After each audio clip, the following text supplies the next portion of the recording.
The tragic events in Chile. Lesson for the revolutionaries of the whole world. Article published in the newspaper Zuri Populit, the 2nd of October, 1973. In Chile, the counter-revolutionary storm continues to rage against the working masses, the patriot S&D fighters of that country. The rightist forces which seized power as a result of the 11th of September coup d'etat have established a reign of terror which even the Hitlerites world have envied. People are being ruthlessly murdered and massacred everywhere, in the streets or at work, without trial, and on any pretext. The sports stadiums have been transformed into concentration camps. Progressive culture is being trampled underfoot. Marxist books are being burnt in bonfires in the squares, Nazi style. The democracy parties, trade unions, and democracy organizations have been outlawed. Medieval obscurantism is spreading over the whole country. The most fanatical, ultra-reactionary forces of darkness,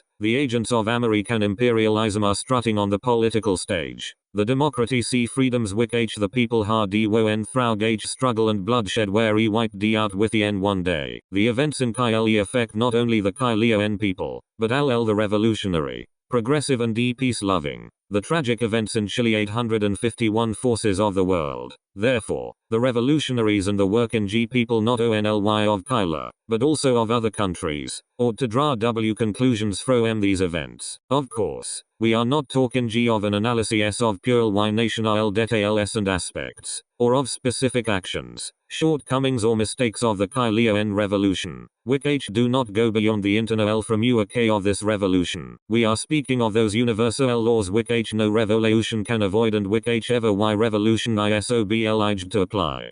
The problem is to examine and assess in the light of the events in Chile which views proved correct and which distorted on the issues of the theory and practice of the revolution, to verify which theses are revolutionary and which are opportunist, and to determine which attitudes and actions assist the revolution and which assist the counter-revolution. In the first place, it must be said that the period during which the Allende government remained in power is not a period which can easily be erased from the life of the Chilean people or from the whole history of Latin America. Interpreting the demands and wishes of the broadest popular masses, the Popular Unit government adopted a series of measures and carried out a number of reforms which were intended to strengthen the national freedom and independence of the country and the independent development of its economy. The government struck heavy blows at the local oligarchy and the American monopolies which held all the key positions and were marking the law in the country. The inspirer of the progressive and anti-imperialist course was President Allende,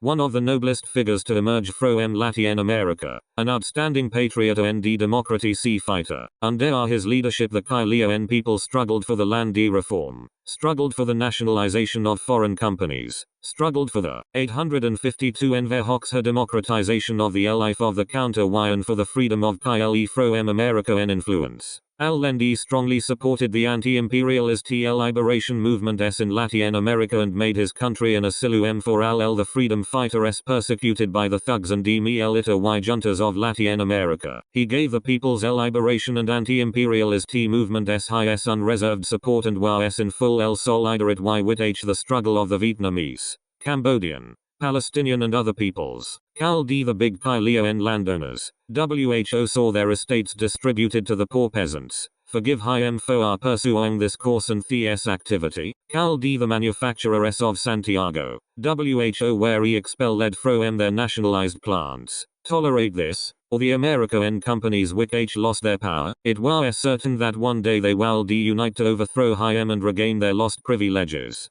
Here a natural question arises. Was Allende aware of the atmosphere which surrounded him? Did he see the conspiracies being hatched up against him? Of course, he did. Reaction operated openly. It assassinated cabinet ministers, functionaries of government parties and rank-and-file officials. It instigated and directed the organization of the counter-revolutionary strikes of the truck drivers, merchants, doctors and other petty bourgeois strata. Finally it tried its strength in the military coup in June, which proved abortive. Several plans of the CIA for the overthrow of the lawful government were discovered. These attacks by internal and external reaction will have been sufficient to sound the alarm and make Allende reflect. The Y have been amply reason to implement the great law of ever Y revolution, that counter-revolution Y violence must be opposed with H revolution Y violence. Booty President Al-Lendi nothing. Madi no move. Certainly, he cannot be accused of lack of ideals. He loved the cause for which he fought with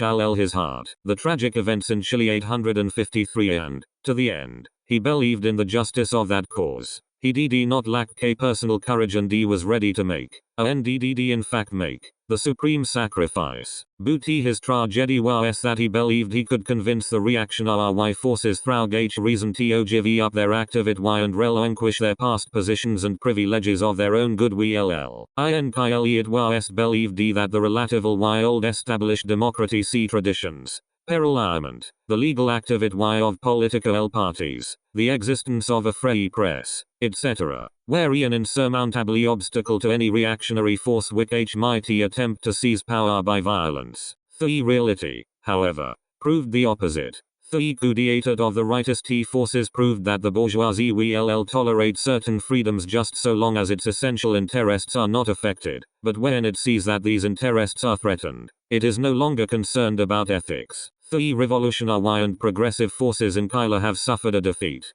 This is very serious, but temporary. A constitutional government may be overthrown. Thousands of people may be killed and scores of concentration camps set up, but the spirit of freedom, the people's spirit of revolt, can be neither killed nor are imprisoned. The people are resisting, and this proves that the working masses are not led to defeat, that they are determined to draw conclusions from this and to advance on the revolutionary road. The liberation struggle against reaction and imperialism has its zigzags, its ups and downs. Is no doubt that the Chilean people who have given so man proof of their loft patriotism, who have displayed such love for freedom and justice, and who hate imperialism and reaction so profoundly. We'll know who to mobilize their forces and fight the enemies blow for blow to ensure the final victory for themselves. 854 Enver Hoxha. For the Chilean people this is a grave, although temporary, misfortune, but for the modern revisionists it constitutes an all-round defeat, a complete overturn in their opportunist theories. The revisionists, from those of Moscow to those of Italy, Frankie and elsewhere, presented the Chilean experience as a concrete example which proved their new theories about the peaceful road of the revolution, the transition to socialism under the leadership of man-y parties, the moderation of the nature of imperialism, the dying out of the class struggle in the conditions of peaceful coexistence, etc. The revisionist press made great ply with the Chilean road in order to advertise the opportunist theses of the 20th Congress of the CPSU and the reformist and utopian programs of the Togliatist type. From the Chilean experience the revisionists expected not only confirmation of their theories about the parliament Y road, but also a classical example of the building of socialism under the leadership of a coalition of Marxist and bourgeois parties. The Y expected confirmation of their thesis that the transition to socialism is possible through parliament Y elections and without revolution, that socialism can be built, not only without smashing the old state apparatus of the bourgeoisie, but even with its aid, not only without establishing the revolutionary people's power, but by negating it. The theories of peaceful coexistence and the peaceful parliament Y road, propounded by the Soviet revisionists, in the first place, and by the Italian and French revisionists and their other supporters, are responsible to a very considerable extent for the spread of pacifist illusions and opportunist stands towards the bourgeoisie and deviation from the revolutionary struggle. The programmatic document which the Western revisionist parties have adopted since the 20th Congress of the tragic events in Chile 855 the CPSU, absolutize the parliament Y road of transition from capitalism to socialism, the non-peaceful road is definitely excluded. In practice this has brought about that these parties have finally renounced the revolutionary struggle and strive for ordinary reforms of a narrow economy or administrative character. The Y have turned into bourgeois opposition parties and have offered to undertake the administration of the wealth of the bourgeoisie, just as the old social democratic parties have done hitherto. The Communist Party of Chile, which was one of the main forces of the Allende government, fervently adhered to the Khrushchevite theses of peaceful transition, both in theory and practice. Following instructions from Moscow, it claimed that the national bourgeoisie and imperialism had been tamed, had become tolerant and reasonable, and that in the new class conditions, allegedly created by the present, the world development, the were no longer able to go over to counter-revolution. However, as the case of Chile proved once again, these and similar theories make the working masses irresolute and disorientated, weaken their revolutionary spirit, and keep them immobilized in the face of the threats of the bourgeoisie, paralyze their capacity and make it impossible for them to carry out decisive revolutionary actions against the counter-revolutionary plans and actions of the bourgeoisie. As the genuine Marxist-Leninist parties had predicted and as time confirmed, the revisionists were against the revolution and aimed to turn the Soviet Union, as they did,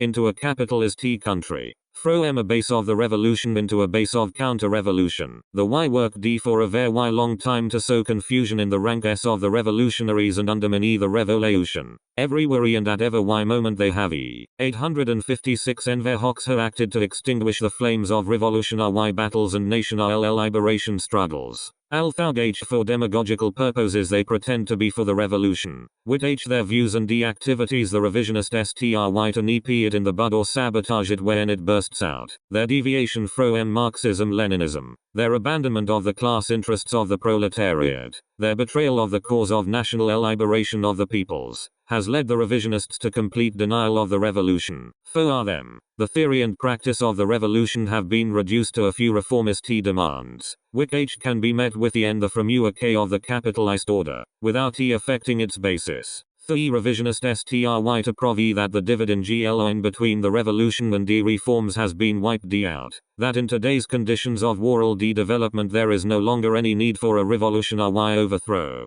because, they allege, the present technical scientific revolution is doing away with the social class contradictions of bourgeois society, is allegedly a means for the integration of capitalism into socialism, a means to create a new society of prosperity for all. Thus, according to this confusing logic, one can no longer speak about exploiters and exploited. Hence, according to them, social revolution, the smashing of the bourgeois state machine and the establishment of the dictatorship of the proletariat become unnecessary. Under the mask of Leninism and its creative development, the revisionists aimed at world domination, turning themselves into social imperialists. The Y began with Khrushchevite peaceful coexistence, with peaceful competition, with a world without weapons and without wars, with the parallelment to Y road, etc., and ended up with the restoration of capitalism in the Soviet Union and the degeneration of socialism into social imperialism.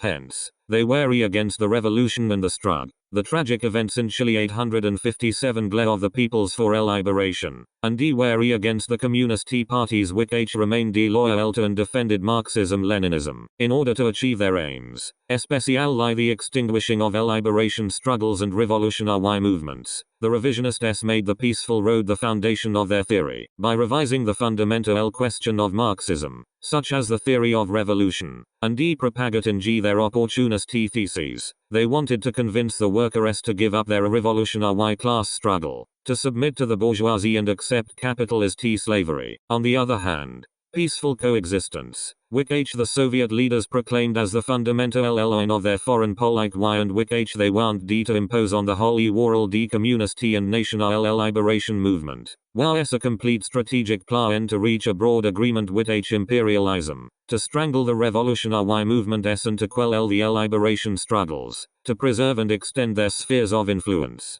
The revisionists want to use, and did in fact use, this kind of coexistence, which was entirely suitable to imperialism and the bourgeoisie, as a great diversion to disarm the masses' ideological lie and political lie, to blunt their revolutionary vigilance and immobilize them, to leave them defenseless in face of future attacks of the imperialists and social imperialists. The Soviet revisionists, as well as the other revisionists WHO managed to usurp state power, destroyed the Part Y by stripping it of its revolutionary theory, rejected and trampled underfoot the Leninist norms, and paved the way to liberalism and degeneration in the country, in spreading their anti-Marxist theses that capitalism is being integrated into socialism, that non-proletarian parties, too, can be the bearers of the ideals of socialism and leaders of the struggle for socialism, that even 858 Enver Hoxha those countries were either national bourgeoisie is in power are moving towards socialism. The revisionists not only aim to deny the theory of the vanguard part Y of the working class, but also want to leave the working class without leadership in the face of the organized attacks of the bourgeoisie and reaction. History has proved, and the events in Chile, where it was not yet a question of socialism but of a democracy regime, again made clear that the establishment of socialism through the parliament road is utterly impossible. In the first place, it must be said that up till no it has never happened that the bourgeoisie has allowed the communists to win a majority in parliament and form their own government. Even in the occasional instance where the communists and their allies have managed to ensure a balance in their favor in parliament and enter the government. This has not led to any change in the bourgeois character of the parliament or the government, and their action has never gone so far as to smash the old state machine and establish a new one. In the conditions wherein the bourgeoisie controls the bureaucratic administrative apparatus, securing a parliament majority that will change the destiny of the counter is not only impossible but also unreliable. The main parts of the bourgeois state machine are the political and economic power and the armed forces. As long as these forces remain intact, that is, as long as they have not been dissolved and new forces created in their stead, as long as the old apparatus of the police, the secret intelligence services, etc., is retained, there is no guarantee that a parliament or a democracy government will be able to last long. Note only the case of Chile, but why others have proved that the counter-revolutionary coups d'état have been carried out precisely by the armed forces commanded by the bourgeoisie. The tragic events in Chile 859. The Khrushchevite revisionists have deliberately created great confusion concerning Lenin's very clear and precise theses on the participation of communists in the bourgeois parliament and on the seizure of state power from the bourgeoisie. It is known that Lenin did not deny the participation of the communists in the bourgeois parliament at certain moments. But he considered this participation only as a tribune to defend the interests of the working class, to expose the bourgeoisie and its state power, to force the bourgeoisie to take some measure in favor of the working people. At the same time, however, Lenin warned that, while fighting to make use of parliament in the interests of the working class, one should go against the creation of parliament illusions, the fraud of bourgeois parliamentarianism. Participation in the bourgeois parliament, said Lenin, is necessary for the party of the revolutionary proletariat to enlighten the masses, enlightenment which is achieved through elections and the struggle of the parties in the parliament, but to limit the class struggle to the struggle within the parliament, or to consider this struggle as the ultimate, the decisive form, to which all other forms of struggle are subordinate, means in fact to go over to the side of the bourgeoisie, against the proletariat. Criticism the parliament cretinism of the representatives of the Second International, WHO turned their parties into electoral parties. Lenin clearly showed where parliamentarianism leads to an ideology, policy and practice. He stressed that V.I. Lenin, Collected Works, Volume 30, pages 304-305, ALB ed 860 Enver Hoxha the proletarian state, the dictatorship of the proletariat, cannot replace it through its gradual withering away, but as a general rule, only through violent revolution. He stressed that the need to systematically educate the masses with this idea, and precisely this idea of violent revolution, is the basis of the entire doctrine of Marx and Engels. By still advocating the parliament road, the modern revisionists are simple YBL and Y follow in the course of Kautsky and Company. But the further they proceed on this course, the more they expose themselves and the more defeats they suffer. The whole history of the international communist and worker movement has proved that violent revolution, the smashing of the bourgeois state machine and the establishment of the dictatorship of the proletariat, constitute the universal law of proletarian revolution. The advance, that is, towards communism. Lenin stressed, runs through the dictatorship of the proletariat and it cannot follow any other course. Because there is no other class and no other way to smash the resistance of the capitalist exploiters. In the stage of imperialism, both at its commencement and now. 2. The danger of the establishment of a fascist military dictatorship whenever the capitalist mon. V.I. Lenin. Collected Works. Volume 25. Page 473. ALB ed ibidum. Page 548. Opolis think that their interests are threatened always exists. Moreover, it has been proved, especially from the end of the Second World War to this day, that America and imperialism, British imperialism and the others have gone to the assistance of the bourgeoisie of various countries to eliminate those governments or to suppress those revolutionary forces which, in one way or another, offer even the slightest threat to the foundations of the capitalist system. As long as imperialism exists, there still exists the basis and possibility for, and its unchangeable policy of, interference in the internal affairs of other countries, counter-revolutionary plots, the overthrow of lawful governments, the liquidation of democracy and progressive forces, and the strangling of the revolution. It is America and imperialism which props up the fascist regimes in Spain and Portugal, which incites the revival of German fascism and Japanese militarism, which supports the racist regimes of South Africa and Rhodesia and keeps up the discrimination against the black people in its own country. It is America and imperialism that helps the reactionary regimes of South Korea and the Saigon and Phnom Penh puppets, which has instigated the Zionist aggression and helps Israel to maintain its occupation of the Arab territories. The furious wind of anti-communism, national oppression and capitalist exploitation blow from the United States of America. Throughout Latin America, with some rare exceptions, America and imperialism has established tyrannical fascist regimes, which mercilessly suppress and exploit the people. On that continent, the weapons used against demonstrations, the weapons which kill the workers and peasants, are made in the United States and supplied by it. The fascist military coup in Chile is not the deed of local reaction alone, but also of imperialism. For 862 Enver Hoxha years on end, during the whole time President Allende was in power, the Chilean rightist forces were incited, organized and encouraged in their counter-revolutionary activity by the United States. Chilean reaction and the American monopoly took revenge against President Allende for the progressive and anti-imperialist policy he followed. The undermining activity of the right-wing parties and the reactionary forces. Their acts of violence and terror were closely coordinated with the pressures exerted from outside by the American monopoly.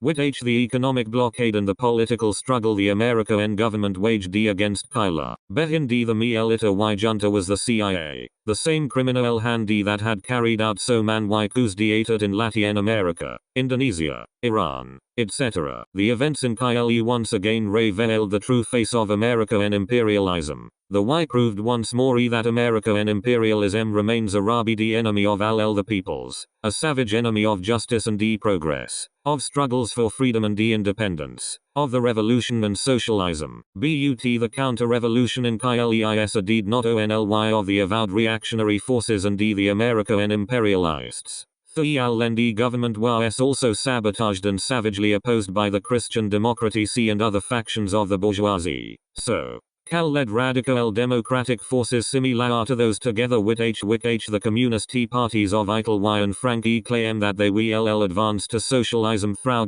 reforms and the peaceful parliament y road. The free part yin Chile does not bear only intellectual responsibility, as some claim, because it refused to hold talks or collaborate with the Allende government, or because it was lacking in loyalty to the legal government. It bears responsibility also because it used all possible means to sabotage the normal activity of the government, because it united with the tragic events in Chile 863 forces of the right to undermine the nationalized economy and to create confusion in the country, because it perpetrated 1001 acts of subversion. It fought to create that spiritual and political element that was the prelude to the counter-revolution. The Soviet revisionists, 2. Where he implicated in the event S in Chile. 1000 threads L in K the Soviet leaders in intrigues and D plots with H America and imperialism. The YDD not intend or desire to help the LND government when it was in power, because the SWLD have brought the M into conflict and damaged their cordial relations with H America and imperialism. These stands of the Khrushchevity revisionist S toward S Kyle and D the Thir YOF revolutio N hard been confirmed D before the Kyle N events.